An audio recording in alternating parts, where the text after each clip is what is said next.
श्री स्वामी समर्थ. स्वामी वास्तूत शिवलकर कुटुंबीय सर्व गणेश भक्तांचे हार्दिक स्वागत करीत आहोत. लिंबोळीच्या झाडामागे लपलास का, लिंबोळीचं झाड करवंदी, मामाचा वाडा चिरबंदी. लहानपणापासून आपण हे गीत ऐकत आलो आहोत.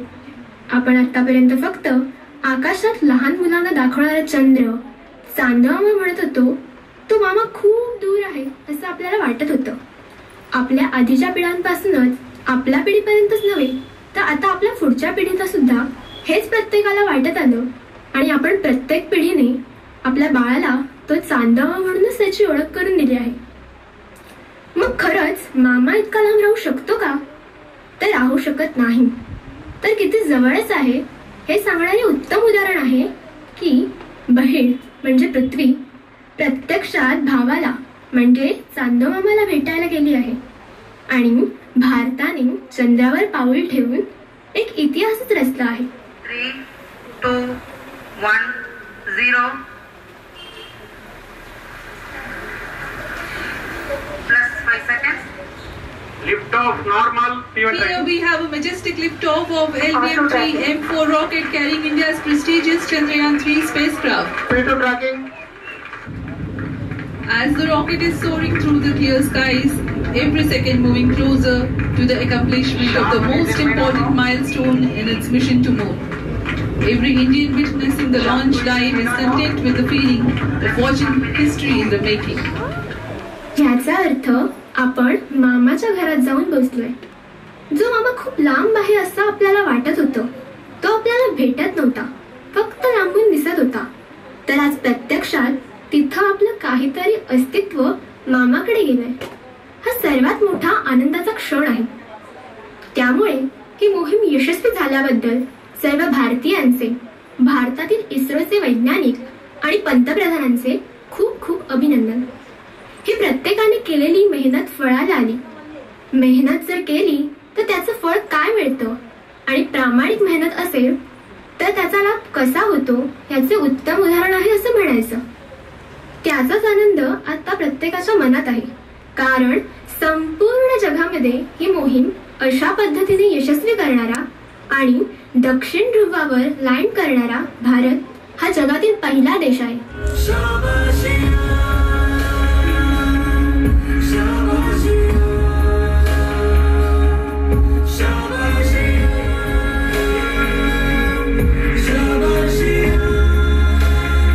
विज्ञानाच्या दृष्टीनं आपलं जे पाऊल पडलंय ते फार महत्वाचं आहे. पण त्याहूनही जास्त भावनिक दृष्टीने मामासाठी टाकलेलं पाऊल हेही खूप महत्वाचे आहे. म्हणूनच खऱ्या अर्थाने ऋणानुबंध जुळून आले आहेत. चंद्रावर पाऊल ठेवून एकीकडे आपण खूप चांगल्या रीतीने प्रगती करत आहोत, पण बऱ्याच लहान लहान गोष्टींमुळे माणसाचं खच्चीकरण होऊन आत्महत्येसारखं टोकाचं पाऊलही माणूस उचलत आहे. ही दुःखद बाब आहे. पण हे लक्षात घ्या, आपण अडचणीत आहोत, अडकलो आहोत हे काही चांगल्या लोकांना समजले तर त्यातून बाहेर काढण्यासाठी ते आपल्याला मदतीचा हात देतात. जेव्हा आपण मानसिकरित्या खचत चाललोय असे वाटू लागते त्याच वेळी आपण मानसोपचार तज्ञांचा आधार घेतला पाहिजे, नाहीतर अनेक चांगली माणसे निघून जातील. मानसोपचार तज्ञाकडे जाणे म्हणजे मी वेडा आहे असा अर्थ होत नाही, तर माझ्या मनाच्या आजाराला बरे करण्यासाठी माझे कमकुवत झालेले मन मी चांगले करणार आहे हा या पाठीमागचा उद्देश लक्षात घेऊन प्रत्येकाने याचा विचार करावा. देशातील विविध क्षेत्रातील चांगले लोक आहेत, त्यांच्याकडून देशाला चांगला फायदा आहे. अशी लोक सुद्धा आत्महत्या करण्याचे निर्णय घेतात. यात एखादा चांगला कला दिग्दर्शक असतो, एखादा अभिनेता असतो, एखादा सामाजिक काम करणारा देखील असतो. ह्यांच्यामुळे त्यांना जे आदर्श मानत आहेत त्यांचीही मानसिकता अशीच होऊ शकते. यासाठी जबाबदार व्यक्तींनी सुद्धा काळजी घेणे आवश्यक आहे. महत् प्रयासाने मिळालेला हा मानव जन्म आहे, याला इतके स्वस्त करू नका.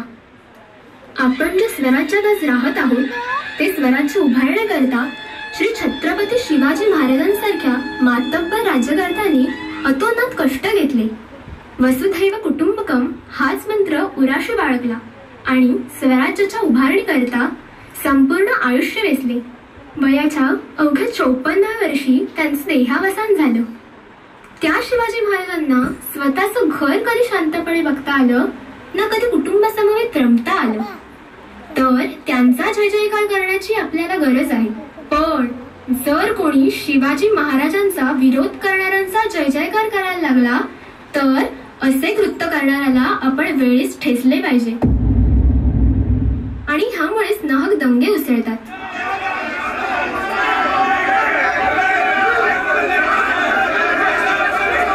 आपण कोणीतरी काहीतरी छापलं, काहीतरी पाठवलं तर त्यावर आपण विश्वास ठेवतो.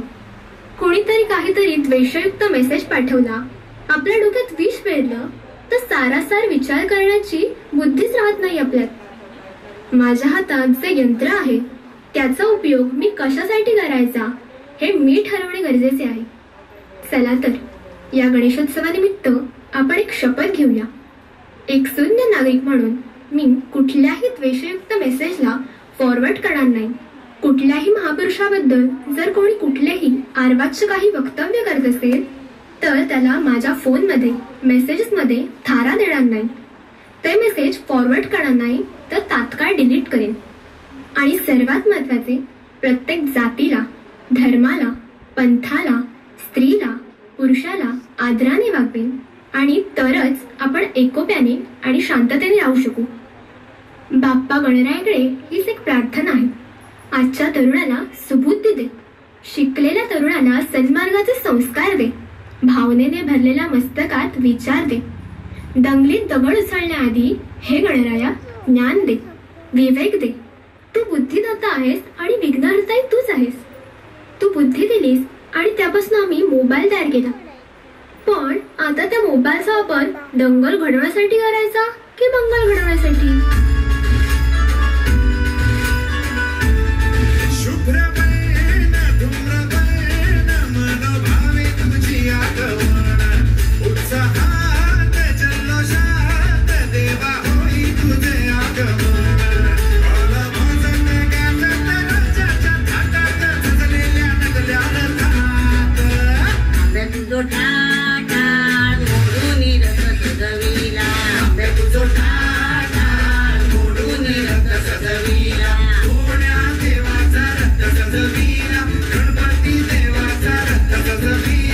गणपती देवाची झाली करुणा, गणपती देवा